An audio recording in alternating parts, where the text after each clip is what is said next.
یہ ایسی عجیب و غریب چیز ہے کہ جو زیادہ انکوائری کا تقاضا کرتی ہے اور تھوڑا عدالت اس معاملے پہ مزید الیبوریٹ کرتی تو شاید کچھ ہمارے سامنے صورتحال واضح ہوتی. لیکن ایک بات کم از کم کلیئر ہو گئی ہے کہ الیکشن کمیشن کے اچھے دن جو ہیں وہ اب نہیں. اچھا ابھی صاحب آپ کہہ رہے ہیں کہ فیصلہ بہت کیئرفلی لکھا گیا ہے اور چیلنج کرنا بھی مشکل ہوگا. وزیر قانون اعظم نذیر تارڑ تو کہہ رہے ہیں کہ تفصیلی فیصلے کے باوجود کچھ سوالوں کے جواب واضح نہیں ہیں, انہیں تو ابھی بھی سمجھ نہیں آتی اس فیصلے کی. دیکھیے وزیر قانون اسی صورت میں ان کی تسلی ہو سکتی ہے جب ان کو وہ ساری سیٹیں جو ان کی نہیں ہیں ان کو دے دی جائیں, فارم 47 کا معاملہ طے کر دیا جائے, ہمیشہ کے لیے اس پارلیمنٹ کو مان لیا جائے, تو وہ تو تبھی خوش ہوں گے.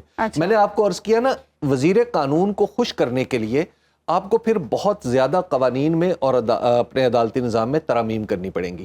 مثال کے طور پہ وزیر قانون اسی صورت میں خوش ہوں گے جب چیف جسٹس جناب میاں نواز شریف صاحب ہوں اور بینچ میں مریم نواز صاحبہ ہوں, جناب شہباز شریف صاحب ہوں, اور یہ سارے بیٹھے ہوں, پھر ان کے سامنے جناب وزیر قانون اعظم نذیر تارڑ صاحب اپنے قانونی ملکہ کا مظاہرہ کریں اور پھر اس فیصلے جو فیصلہ وہ کریں گے وہ ان کے لیے قابل. اچھا ابھی صاحب آج عدالت میں جو وزیر قانون مانگ رہے ہیں دنیا میں کوئی لیگل مائنڈ انہیں نہیں دے سکتا. آج بڑا ہیپننگ ڈے ہے ابھی صاحب, مخصوص نشستوں کا فیصلہ آیا, اس کے بعد ہم نے دیکھا وہ ججز کمیٹی کا اجلاس ہوا, اس میں جسٹس منصور علی شاہ شریک نہیں ہوئے.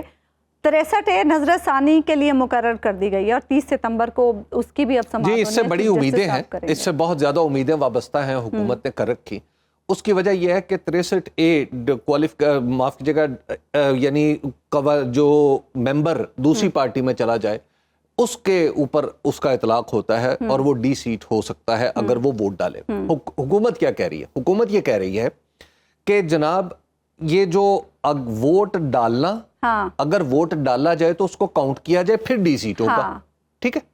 اور دوسرے ججز کا اس سے پہلے خیال جو فیصلہ ہے جس کے خلاف نظر ثانی کی جا رہی ہے اس فیصلے میں لکھا گیا نہیں, ووٹ بھی کاؤنٹ نہیں ہوگا اور اگر ایکٹ آف ووٹنگ ہوا تو پھر ڈی سیٹ بھی کر دیا جائے گا. یہ ہے اوریجنل کنٹینشن.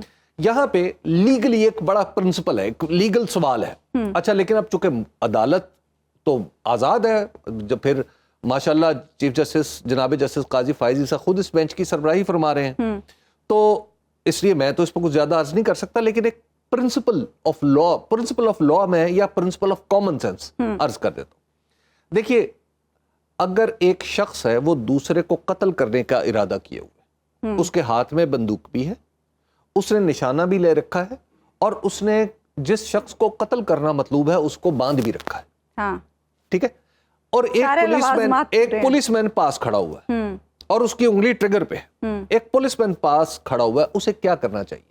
اسے اس کو روکنا چاہیے یا اس کے قتل ہونے کا انتظار کرنا چاہیے کیونکہ پھر 302 لگے گی؟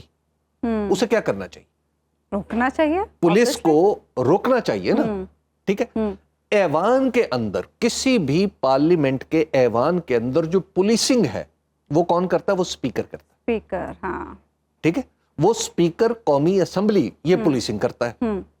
لہٰذا جب قانون میں دستور میں لکھ دیا گیا ہے کہ آپ یہ جرم نہیں کرنا کیونکہ اگر آپ نے یہ کیا تو آپ کو یہ سزا ملے گی, تو ایک پولیسنگ سسٹم بھی وجود میں آ جاتا ہے.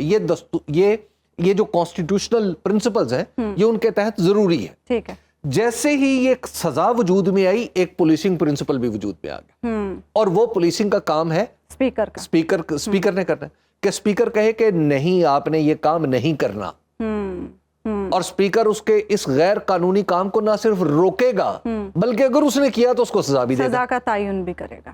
ٹھیک ہے نا, بالکل دستور کے مطابق. تو لہٰذا اب یہ کہہ رہے ہیں کہ بیچ میں سپیکر کا پولیسنگ سسٹم ہٹا دیا جائے. جی ٹھیک ہے, یعنی پہلے میں اگر قتل کرنے کے جرم کرنے کے ارادے سے میں جا رہا ہوں, مجھے ہر کام کرنا چاہیے, میں سب کو پتا کہ میں نے یہ جرم کرنا, سب کو پتا ہے, ٹھیک ہے, اور مجھے روکا نہ جائے. جب تک میں جرم نہ کر لوں مجھے نہ روکا جائے, نمبر 1. نمبر 2 یہ ہے کہ ووٹ گنا جائے. ووٹ کیسے؟ مثال کے طور پہ میں واپس اسی قاتل اور مقتول کی مثال پہ آتا ہوں.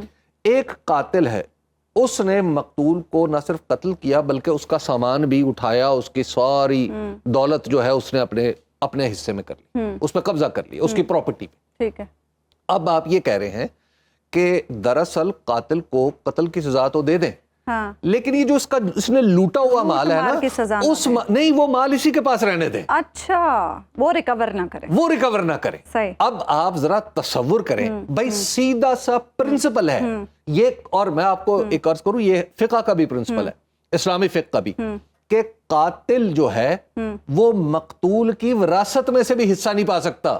صحیح صحیح. اچھا یعنی کسی وارث نے اپنے سے اوپر والے کو قتل کر دیا ہے جی تو اس کی وراثت میں بھی حصہ نہیں پائے گا. یہ انجسٹ انریچمنٹ کی بدترین مثال ہوتی ہے. اچھا حبیب صاحب اب مجھے ایک سوال جو میں اللہ کرے کوئی یہ نہ کہے کہ ہمیں قانون پڑھانے بیٹھ جاتے ہیں, میرا خیال یہ ہے کہ خود بھی لوگ پڑھ لیں. اچھا حبیب صاحب احمد بلال محبوب صاحب سے بھی میں نے یہ پوچھا, اسپیکر صاحب کا ثوابدیدی اختیار جو انہوں نے فہرست جاری کر دی مخصوص نشستوں کے حوالے سے, اور دوسری طرف پارلیمنٹ کا قانون, اور تیسری طرف سپریم کورٹ کا تفصیلی فیصلہ, کس کی مانی جائے گی؟ سپریم کورٹ کا فیصلہ, تفصیلی فیصلہ تو دراصل آرگومنٹس ہے نا, جی جی, جو اس کا آرڈر ہے جولائی 2024 کا, 12 جولائی 2024 کا, وہ آرڈر مان لیں بس. اس کے سوا اور کسی کے پاس کوئی چارہ نہیں ہے. ہاں ایک ہی صورت میں ہے کہ عدالت انہی 3 اصحاب پہ مشتمل ہو جن کا میں نے عرض کیا, کہ عدالت چیف جسٹس جناب جسٹس نواز شریف صاحب, جسٹس شہباز شریف صاحب اور جسٹس محترمہ مریم نواز صاحبہ پہ یہ عدالت مشتمل ہو تو پھر کوئی راستہ نکل سکتا ہے. بصورت لیگل مائنڈز کے اوپر یہ بات بالکل واضح ہے کہ اصل مقدمہ کیا ہے, اس کا حل کیا ہے, مال کس کا ہے, کس کو جانا ہے. اچھا حبیب صاحب بریک پہ جانے سے پہلے جو 8 ججز نے اپنے فیصلے میں 2 ساتھی ججز کے حوالے سے تحفظات کا اظہار کیا اور کہا کہ انہوں نے عدالتی وقار کو کم کیا, جس طرح کے انہوں نے الفاظ استعمال کیے اپنے اختلافی نوٹ آپ کہہ لیں اس میں, اس کے کیا اثرات ہوں گے؟ ان 2 جج صاحبان نے جب یہ فیصلہ اپنا اختلافی نوٹ جاری کیا تھا, یعنی تفصیلی فیصلے سے پہلے ہاں, تو اس وقت بھی میری یہ رائے تھی کہ ان جج صاحبان نے اپنے لیے مصیبت کھڑی کر لی. اچھا, یہ جو فیصلہ ہے یہ ایک بڑی سیریس چیز ہے جو انہوں نے اختلافی نوٹ جاری کیا ہے. اس میں جو کچھ لکھا ہے وہ بہت سیریس نیچر کا ہے, اور وہ ایک ٹائم بام ہے جو لگا ہوا.